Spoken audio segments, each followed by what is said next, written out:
नीलेश और निशु दोनों एक दूसरे से बहुत प्यार करते थे। दोनों इंजीनियरिंग कॉलेज के स्टूडेंट थे और वहीं हॉस्टल में रहते थे। जब भी उन्हें टाइम मिलता दोनों एक साथ समय बिताते थे। दोनों को एक साथ समय बिताना बहुत अच्छा लगता था। दोस्तों, हम सब जानते हैं जहाँ प्यार होता है वहाँ तकरार भी होती ही है। वैसे ही इन दोनों में भी एक दिन किसी बात को लेकर झगड़ा हो गया। दोनों ही जिद्दी थे। दोनों ने ही कुछ दिनों तक एक दूसरे से बात नहीं किया। दोनों का गुस्सा ऐसा था कि दोनों की नज़रें कभी अगर मिल भी जाती तो दोनों ही अपना रास्ता बदल लेते थे। दोनों के झगड़े को लगभग एक सप्ताह होने को आया था और इसी बीच नीलेश का जन्मदिन भी आ गया और उसने अपने जन्मदिन की पार्टी अपने दोस्तों को अपने कमरे में ही दी। निशु ने नीलेश को जन्मदिन की बधाई तक नहीं दी थी, लेकिन नीलेश अपने जन्मदिन की पार्टी दे रहा है यह बात कहीं से निशु को पता लग गई और वह बिना बताए पार्टी में आ गई। पार्टी में निशु को देखकर नीलेश थोड़ा खुश भी हुआ और थोड़ा नाराज़ भी, क्योंकि अभी भी निशु ने उसे जन्मदिन की बधाई तक नहीं दी थी और उससे बात भी नहीं कर रही थी। पार्टी में निशु की भी कुछ फ्रेंड्स आई हुई थी। वह उन्हीं के साथ बात करने में बिजी थी। पार्टी शुरू हुई। नीलेश ने केक काटा। सबने खूब एंजॉय किया और जब पार्टी खत्म हुई तब सारे दोस्त चले गए, लेकिन निशु वहीं अकेले रह गई।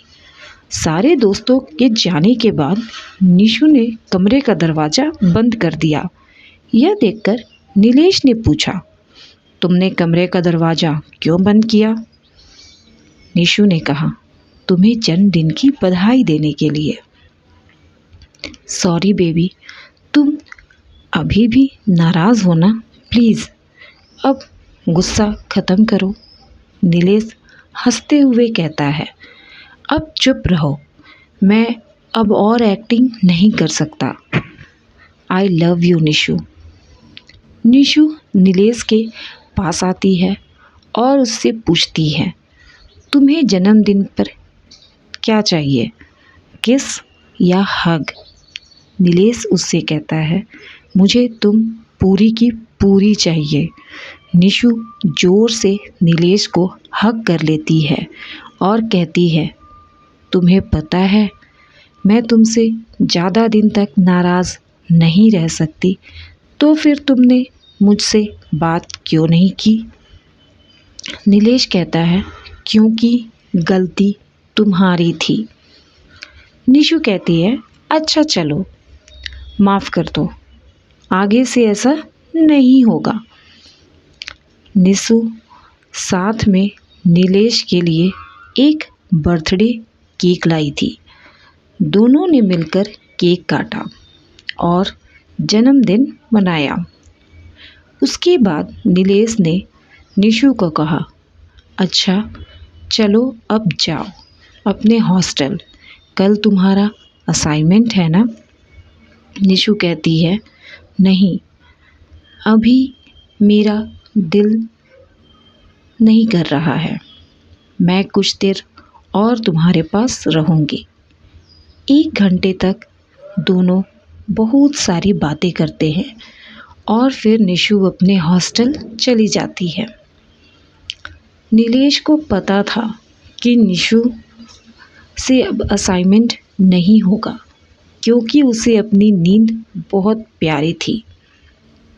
वह सारी रात जागकर निशु का असाइनमेंट करता है। अगले दिन नीलेश निशु को मिलता है और उससे पूछता है, तुमने अपनी असाइनमेंट पूरी कर ली? निशु कहती है, नहीं, मैंने असाइनमेंट नहीं की क्योंकि मुझे नींद आ रही थी। मैं कल रात को लेट हो गई थी ना। नीलेश कहता है, मुझे पता था तुम असाइनमेंट पूरी नहीं करोगी, इसीलिए मैंने तुम्हारी असाइनमेंट पूरी कर दी है। ये लो। निशु चुपके से नीलेश को किस करती है और गले लगाकर कहती है, I love you baby, you are the best. दोस्तों, ऐसा ही होता है सच्चा प्यार। प्यार में झगड़े तो होते रहते हैं, लेकिन जो सच्चा प्यार होता है वो एक दूसरे की हमेशा केयर करता है और लौट कर ज़रूर आता है। एक बात आप हमेशा याद रखना, अगर आप किसी से सच्चा प्यार करते हैं तो आप उससे कभी भी नफ़रत नहीं कर सकते, चाहे उसने आपका दिल ही क्यों ना दुखाया हो। तो दोस्तों, कैसी लगी आपको मेरी आज की ये कहानी? प्लीज़ कमेंट करके ज़रूर बताइएगा और मेरे चैनल को सब्सक्राइब ज़रूर करिएगा। मिलते हैं कल एक नई कहानी के साथ, तब तक के लिए बाय बाय फ्रेंड्स।